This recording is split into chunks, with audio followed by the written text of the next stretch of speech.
Over the last 2 months, southern Idaho has been hit with severe weather, multiple snowstorms, abnormal cold, and icy roads. Now that the temperature is warmed up, that snow has turned to water, resulting in floods across the region. As of Friday, 19 Idaho counties had been added to disaster declarations signed by Governor Otter.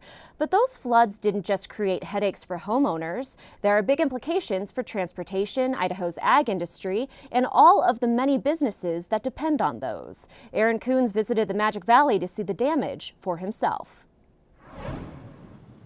Most of the devastating water in southern Idaho is now gone, but the result of all that snowmelt a week ago is still there.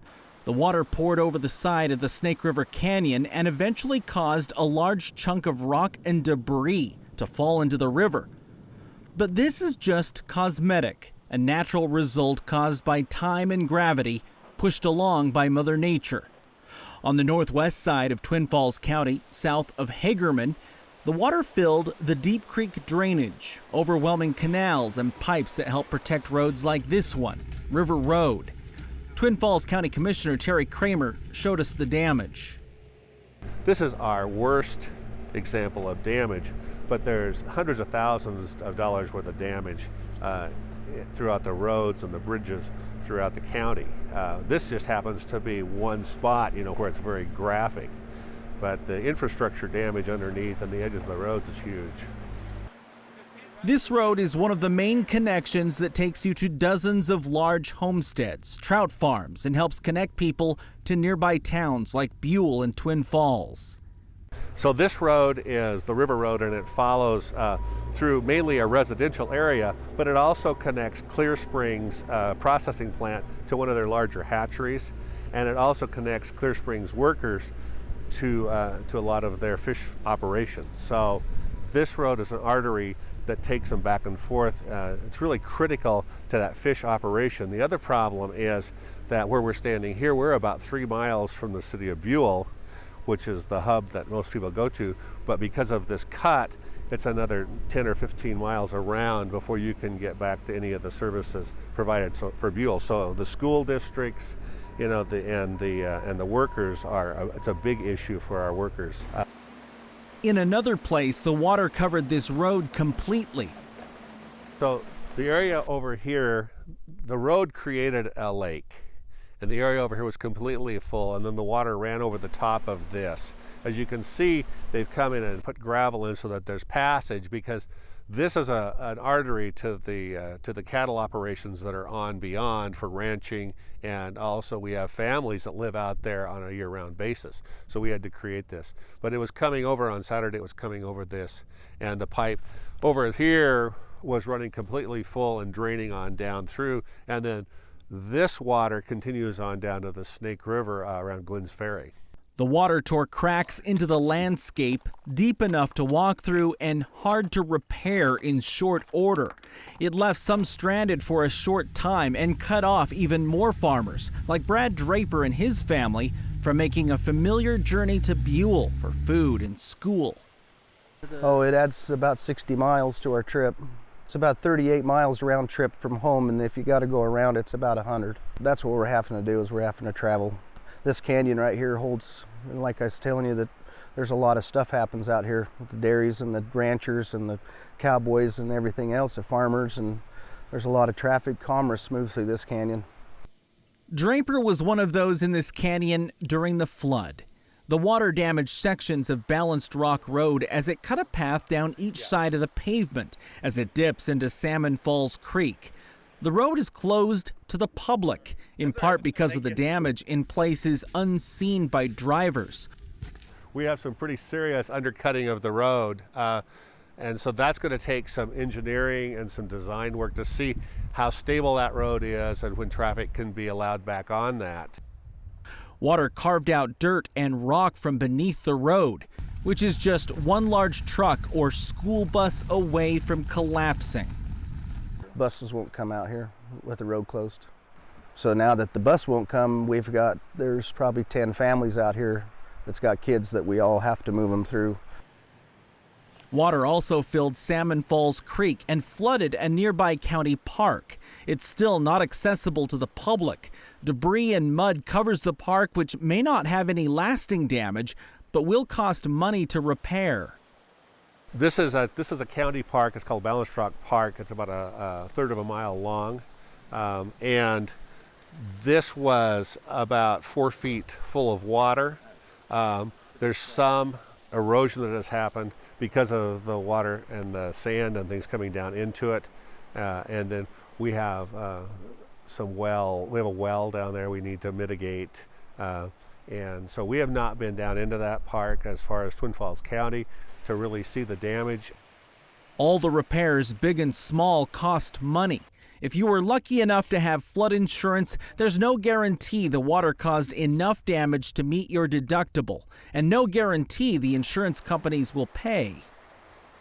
We got neighbors across the canyon over there that have flood insurance on it, but since it was a natural act, this insurance companies are kind of trying to back out of them.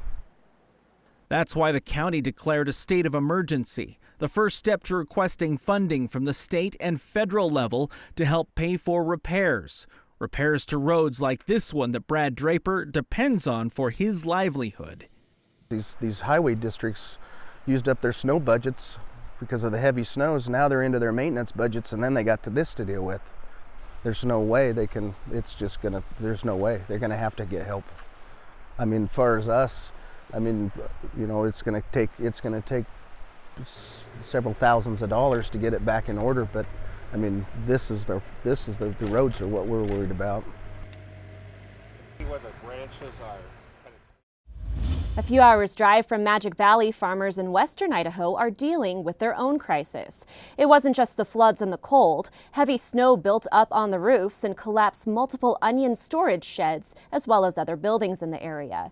Producer Seth Ogilvie visited Weiser to see the damage and ask about the ripple effects. Water follows only two rules: the path of least resistance and down. Early Friday morning, the ice dammed up down here on the Cove Road Bridge, and the deputies were out here knocking on doors trying to get the people in this area to pack up and leave.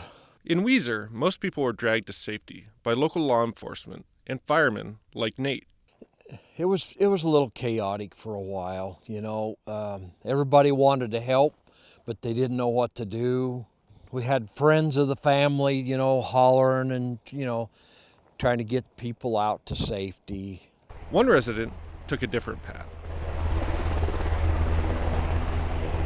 What was hard to predict is often easy to see in the aftermath. When the water jammed up with the ice, the water took the path of least resistance and came down, made its own channel here, and just came down through around and eventually ended up back going over the top of Highway 95, closing it. The Weiser River has a dike system that used to be maintained by the Army Corps of Engineers. You can still see it. It's still intact in places, but there's places where it's been damaged, and the Army Corps, they haven't been very eager to come in and fix that.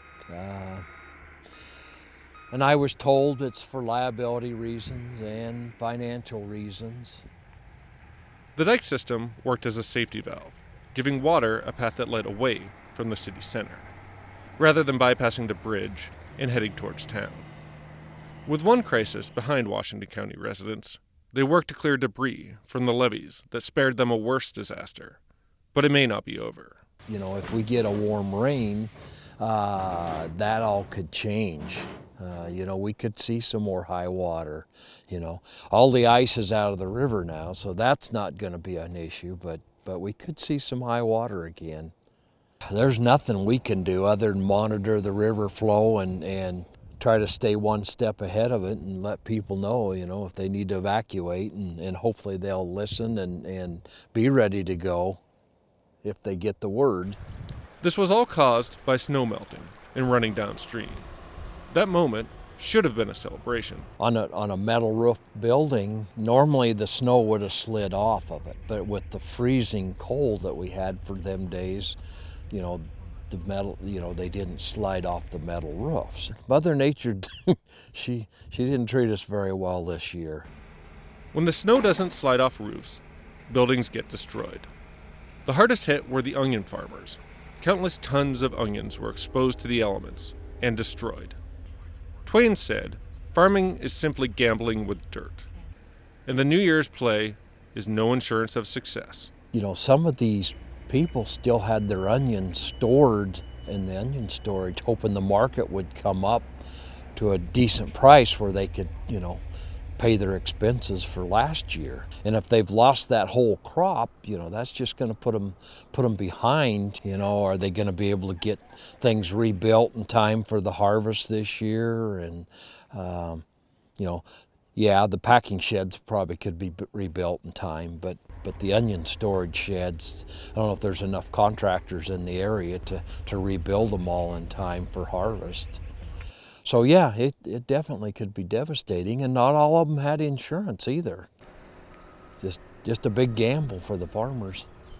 With this kind of ice and debris, it may change a lot of their farming habits for this year. And some of them may not even be farmable this year.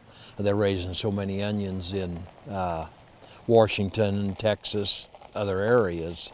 And so that has been a concern, that if we lose part of the market this year, how long will it take to gain that percentage back, if you ever get it back? But this doesn't end in the fields. Farmers buy products and pay taxes. When they are hurting, the entire region feels the pain. The local hardware stores are probably going to suffer. It'll affect everybody. It's going to affect the county because $3.4 million in structural loss. Well, a lot of them will come off the tax rolls, so there could be a deficit in property taxes that we take in. So we may not be able to do the same things we've done in the past with keeping the roads up, our weed program, I don't know where this all could lead. It's not going to be good. It'll take several years to recover, if we recover. There may be some farmers that this may be the straw that broke the camel's back. They may not be able to recover.